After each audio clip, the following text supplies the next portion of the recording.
And so welcome again, my dear ones, into the sanctuary. If anybody has arrived since we opened up, you're very, very welcome indeed. And we're all delighted to be here with you. And although there are 7 hours in the sanctuary today, the place feels absolutely full. The energy is vibrant because it's your energy, our members' energy, and our friends too. And it is coupled with all the good energy in life and living. So this room is always palpably full. It's full of your essence and the essence of good. So thank you for all being in community to make this possible. So as Mark, the truth from Ruth, has very ably demonstrated, we are here deliberately. We are here to accomplish something. We are here to be on what we call our spiritual path. Now, understand there is no path, really, but we human beings like to outline things and have examples of things that help us to remember and wake up. There is a path, if you like, and that path always leads to the one thing and one thing alone, back to the self of ourselves. That's where it leads. So therefore, no matter where we go, where we search, where we look, in the end, we find ourselves back right where we started, here. And so, if there's anything within us that needs redefining, that needs redesigning, that needs refreshing, we are called to that today and for the rest of this week. Because it's a very good thing. And it can only bring through us clarity and an opportunity to experience ourselves in a more and deeper and higher and wider way. And of course, redefining is necessary on three-dimensional planet Earth because things are always changing.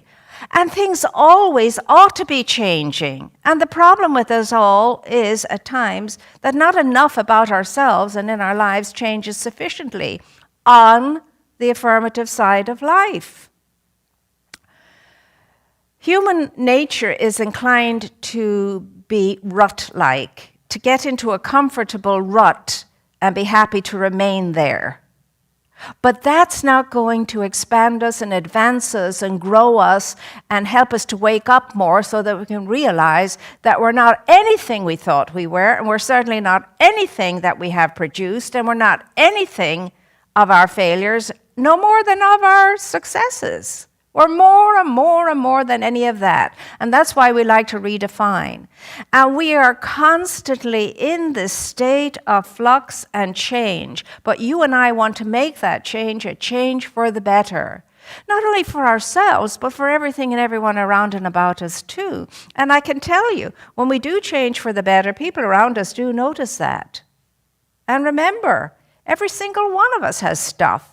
Not one of us on this planet does not have stuff to contend with. Mistakes we have made that we need to correct if we want to be these truth students on the path, the return back into consciousness, and that's the only journey there is, and that's the only path we're taking, back into the conscious awareness of truth, the truth that sets us free. To stop all the nonsense, to let go of all the stories that really and truly, not only do they keep us stopped and blocked, but they scare the living daylights out of us at times too, the stories that keep looping in our heads.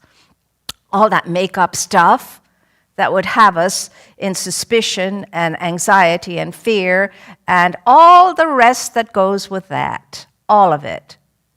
So when have you last asked yourself the question, do I need to redefine the path I'm on?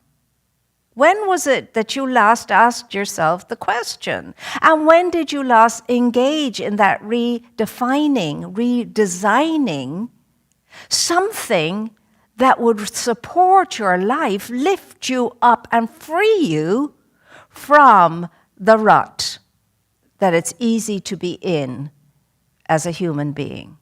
No matter how comfortable the rut is, it's a rut, you see. And so change is going to happen. And so in keeping with this, I came across a story. It's a story that was told, a true story that was told in a TED Talk by Patricia Wagner. Look it up, Patricia Wagner TED Talk. And she's sharing with us an experience she had as the result of a spiritual practice. And she was able to see very vividly and very clearly 2 doors in this. And one had written on it, the dark night of the soul, and the other one had written on it, gratitude. And the dark night of the soul had to do with all of the behind it, with all the vicissitudes of life, all the trials, all the tribulations, all the challenges, all of the things that we had to contend with, move through, and learn from. Now, behind the door that had gratitude on it was this beautiful scene of absolute peace on earth, heaven on earth, and that beautiful energy that goes with that realization. And she was saying that she knew the choice was ours to make, which door we wanted to go through. Now, both of them led to the same place. We could choose to go through the door that says the dark night of the soul, and God knows we've all had dark nights of the soul. So I guess a lot of us went through that door. But we don't have to stay behind the door. We can come out of there at any time we so desire and go over and enter into the door of gratitude. Into the door of gratitude. So out of that, there was an inclination on her part to start, sharing this with people so that people could be more in gratitude, so that we could all be more experiencing heaven on earth. And heaven is that higher conscious, whole consciousness, that integrated consciousness that helps us to live in peace and poise and be in loving service and to absolutely wax strong in all of our endeavors. And so those gratitudes were started up, those groups. And so, this is something we have heard a lot of, and this is something we've been endeavoring to do in our community all of the time. And we're going to challenge ourselves this week to do for a whole week, to live in gratitude, to be grateful for everything and everyone that crosses our path, to be grateful in our homes, to be grateful outside of our homes, to be grateful wherever we show up, with whomever we are, to be in gratitude, to be in gratitude. And the gratitude is a universal, beautiful experience. And it's not just gratitude for this one thing, it's the energy of gratitude, because gratitude has, you hear me say it all the time, gratitude has latitude to it. It is the attitude of latitude. That's what gratitude is. It's big, it's wide, it's open, it's welcoming, it's yes to life and all therein. And it's yes, no matter what. If a challenge crosses our path, we say, okay, there's something good in here for me. There's something for me in here, or it wouldn't cross my path. So I am going to bless it and know that I will be able to discern what that good is, and then move through it. And I'll come back to that in a moment, but that reminds me of another thing I saw recently, and it was about a lake in Switzerland, Lake Leman, I think it's called, and it's quite close to Geneva, and it's set in between the Alps and the Jura Mountains there. And that lake apparently experiences up to more than 70 different kinds of winds. And when the boats are on it, and it's a very mellow, mild day, and there's not a stir on the waters, all of the skippers are looking out, watching all over the lake, just looking to see a ripple, a ripple. And when they see a ripple, wherever that ripple is, and they see the ripple growing, they scoot over to where the ripples are, because that's where the wind is. And when they're in that setting, they can hoist their sails and sail their boats and enjoy that movement upon the waters, carrying them along. Reminds me of the scripture that reminds us that the Holy Spirit is often described of as wind, as wind.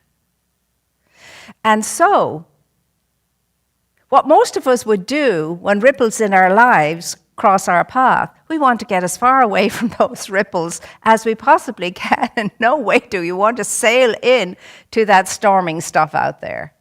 And yet, turn away from the wind and run, and let me tell you, it's going to hit us in the back, knock us flying. However, if we stand sovereign and we move or stand sovereignly, we will not in any way be toppled by the winds of whatever it is, the winds of change, the winds of situations, and so on. We will not. And what's going to help us to do that? Back to gratitude. You and I living in a state of gratitude is what's going to do it for us. Why? Because we are awake enough to know this, to know that mind has power over matter. In fact, Dr. Ernest Holmes says that the greatest discovery of mankind was to realize the power of creative thought. The power of creative thought. So if you and I can stand sovereign before whatever storm is around us or before us, or we're moving through, and creatively know, this has no power over me, this cannot touch me, this cannot harm me. Because there's a power within me that's greater than any storm, any wind. And the way I get to that point is to be grateful every day of my life, to wake up in gratitude and give thanks. Remember, your first thought of the day sets the mood for the day. The first thought of your day sets the mood for your day. Let that first thought then be high energy thinking. Let it be a sense of blessing. I woke up today. So many people didn't. I'm so grateful. God woke up in me today, and I could choose to wake up in God. My, wow. So I give thanks for this new day and its infinite possibility. And I go forth now to meet its good, knowing that my good is coming forth to meet me.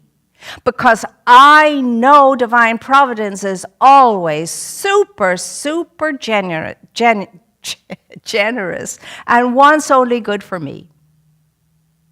I will not impede in any way this divine process. I will not, for the winds of good are blowing in my direction, and I'm going to move into those winds of good, and I'm going to be grateful and say yes to life and living, and thank you. Thank you, life. Thank you. This lady was able to share that this idea of attitude has caught on. It's a universal thing. And people were getting into groups and supporting each other in living in gratitude daily. And it started out in one school, one middle school, I think it was. It's either middle school or high school. And it took off beautifully, and it made such a difference in that school. And it spread, and it spread, and it spread until these groups were popping up all over the place, and they're now in 30 states. And the result of these youngsters endeavoring to live in gratitude every day created this amazing statistic where they studied what the result of this was, and it seems that 70% increase in kindness happened and 72% decrease in bullying happened in these schools. Isn't that amazing? Now, can you imagine your life and what would change in your life if you and my life and I could live in gratitude just for a week? Oh my goodness, you and I would not for a week complain, moan, groan, bellyache for a whole week. Can you imagine what that will do for your mind, your body, your heart, your soul? Not to say what it's going to do for everybody else around you. And the beautiful energy you and I could bring to life and living when we live in gratitude. Well, it is there for you and for me to experience if we so desire and say yes to it. Yes to it. Gratitude. I have noticed in my own life the times I'm really able to stay in gratitude for any length of time, truly what seems to be miracles happen. I mean, if something doesn't work and I pause for a moment and I say, okay, I'm grateful. I'm grateful to this machine or whatever it is. I'm grateful. And I know that you come from a divine design. And I know that divine design was perfect. And I know you know how to be what you are created to be. And to be that powerfully and beautifully all the time. Some people might think that's crazy. And certainly if they saw me speaking like that, they probably would think I'm crazy. But let me tell you, I've discovered that works. Only when I'm totally one with it, though. I can't fake it, pretend it, or wish it to be so. I have to be one with knowing this deeply. And that comes out of gratitude. To live in gratitude, we take so much for granted. As somebody once said, in the northern countries, we take so much for granted because we have so much and we have so much going for us that we forget sometimes to give thanks. And this is not a new problem in the world at all. Did Jesus not say when he healed 10 lepers and one came back to him and he said, he was delighted with the one that came back. And he said, well, where are the other 9? Were 10 not healed? It's as ancient a challenge as human beings are. So you and I can get to choose any way we want to be. We can choose a mood, but I'm telling you, that first thought in the morning is essential to how the day will unfold. And your last thought at night with regard to how your sleep is going to be. Can you imagine awakening in gratitude, falling asleep in gratitude? How sweet that would be. Instead of, I can't sleep all night, tossing and turning, as the song goes. Or, I can't get through a day without being anxious. We don't have to live our days in anxiety, nor do we have to toss and turn every night in our sleep. The choice is yours and the choice is mine. But of course, the one thing that gets in our way always is what we're so habituated into. Resistance. We resist. We resist anything that would disturb our comfortable rut. We resist. We resist. It's like, and you hear people say all the time, I want things to be the way they were. I want things to be, oh gosh, we better stop saying that. We don't. I don't want things to be the way they were. I want them to be better. And I know you want them to be better too. Never wish that things are the same again. Always know that things can be better than they were before, no matter how good they were before or bad they were before. They can be better. Remember, all thought is creative. Your thought creates the experiences in your life. And your thinking affects your physicality. Your mentality affects your biology. And that's the truth. And the scientists have proved it too. And those in the medical field have proved that over and over again. A psychosomatic thing. So where do you want to be in your life? How do you want to be in your life? Who do you want by means of you to show up in your life? Are we still always going to be bogged down by what other people think? Oh my gosh, that's pandemic too. We're recognizing all the pandemics at the moment. It's part of the good that comes out of this. What will people think? And none of that matters, because the only person that matters with regard to what we're thinking is ourselves. As Mark says, there's only your path and nobody can tell you what that is. You have to discover that for yourself. You have to be clear about that, and that's where visioning comes in. Our topic this year for the whole global community to study and to be in practice around is that sense of timeless wisdom and evolutionary visioning. We're visionaries. We're visioning all the time, but let our visions be of that which is good, not just for me, but for everyone and everything and all of life. Why is that important? Because I am interrelated, interconnected essential part of everything and everyone. Why wouldn't I want it for the whole of myself? Not just for the little part of myself, the good. You see, that's the power you and I have, that we can affect all of life, and we do. Whether we know it or not, we do. So ask yourself now, which door have I been moving through all the time? The dark night of the soul, gratitude, heaven on earth. Which door am I most familiar going through? And do I wish to redefine myself in terms of my path leading me to this door, heaven on earth, gratitude, and steering clear of this door that has me cringing and keeps me down? See, which door? It's a good thing to ponder this. It's a better thing to move upon it. It's even a more stellar thing to have results as a result of moving upon it. Your life is yours to captain. Your life is yours to manage. Your life is yours to do with what you will. And the door to that all is the door of your mind, your consciousness.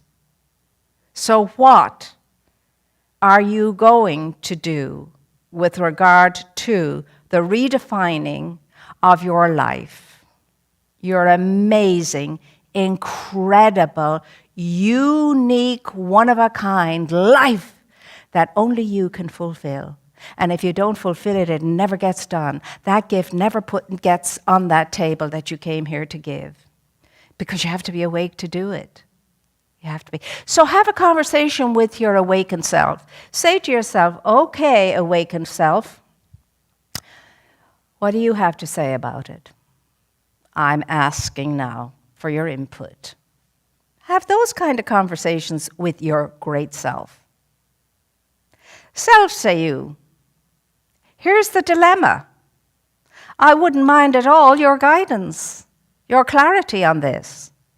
I'm going to sit and I'm going to listen. I'm going to be quiet and still and unafraid and unanxious and not disturbed. I'm just going to sit and hear what it is that you have to contribute. Great self.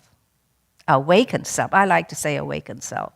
Okay, awakened self, this is it. I'm calling your power forth now to move through me now, because at the moment, I'm not capable of doing this, if ever I am, on my own. I want the help. So I'm commanding the law of mind to move from you through me so I get the clarity I need right now. You have to command the law. You never demand from it. You command it. It's yours to command. So I'm just knowing for you a splendid week, and who knows what might come out of this as far as good is concerned for you, and many more besides. And maybe you might get others in the household to join you, to be grateful in the week. That's even better, as you know. It's just like when one person in the house is on a food plan that they've decided to be on. It's more difficult when the rest of the household is not on the same food plan, isn't it? Same thing with this. Oh, where 2 or 3 are joined in a good idea, my gosh, any great good thing could burst through and happen. So I'm going to leave you with that. Where do you want to be in your life? Who do you want to be in your life? How do you want to be in your life? And when the answers come, know that you can accomplish all of that with the help of your awakened, great, good self and the presence and the power within you, around you, about you, above you, and below you. So, my dear ones, I know you're going to have a very richly blessed week. And in that richly blessed week for you, you'll bless others. And so I'm going to leave you with the reminder of who you are. A point of powerful light through which the infinite, intelligent presence has chosen to live, move, and have its being by means of you, and would love to be able to express itself magnificently if you would just invite it, open up the portal, and let it through. Because you can. And you can because your name is I Am. So I am is our motto this year, and I can. And I'm doing it. I'm being it. It's mine. I say yes to life. And life responds with a greater yes to me. And that's the truth. And that's our lesson today. And so now, my dear ones, Reverend Catherine, believe it or not, has a day off. Her family is visiting with her, and she's enjoying that. But I have a letter here that I will share with you that we got recently. And it's because of you being in community, all of us together, creating this kind of energy of helpfulness and givingness and gratitude that these come. And it says, Dear Doris, thank you for your kindness and coordination of supplies during these times.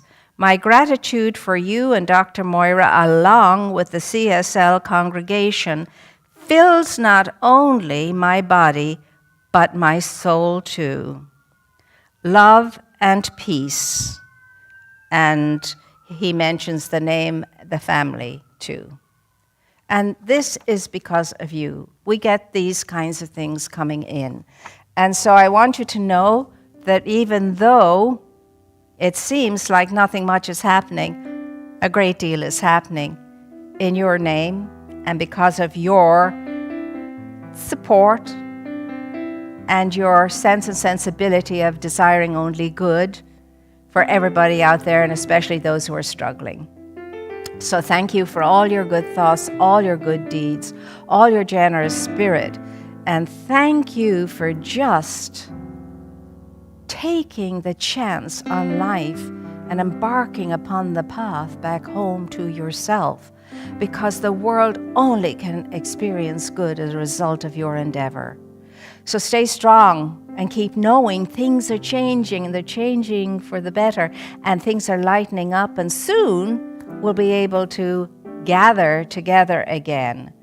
But in the meantime, please keep patience with the process. Have patience with the process and know everything happens in the ripeness of time. And now we are going to have our little ceremony of gratitude, indeed, as we share our gifts. And so this is what we're knowing. Divine life, love, presence consecrates, dedicates this gift. And it goes forth to heal, to bless, to prosper all those who receive and all those who give.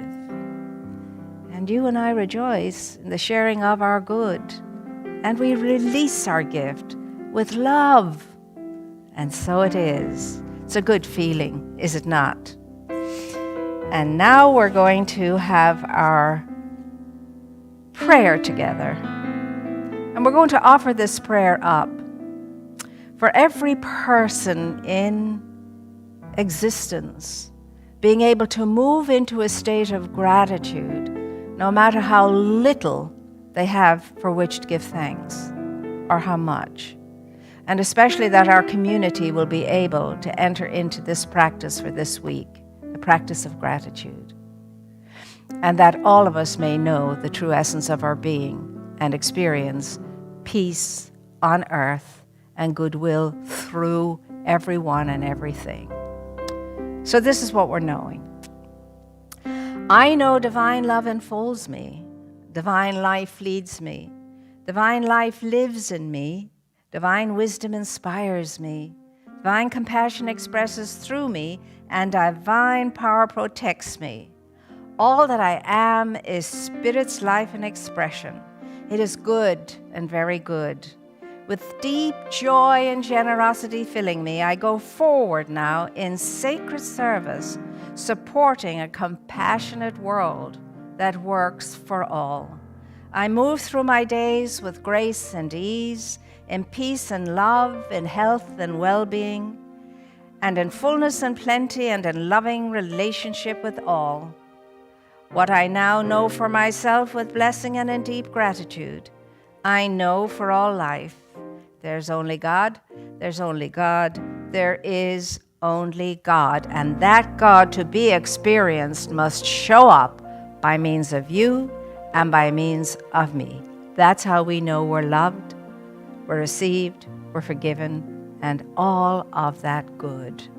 So let's all be our best selves this week, and let us live in this thing called the energy of gratitude. And I guess we'll all be reporting back almost what seems to be miracles at times. So know you're loved, know you're cherished. Know that you are a very important part of the renewal process that's going on now, of the transformation that's taking place now. And you signed up to come to be that. And so it is. So until we meet again, I leave you as the children do. Peace song. Let's live the peace.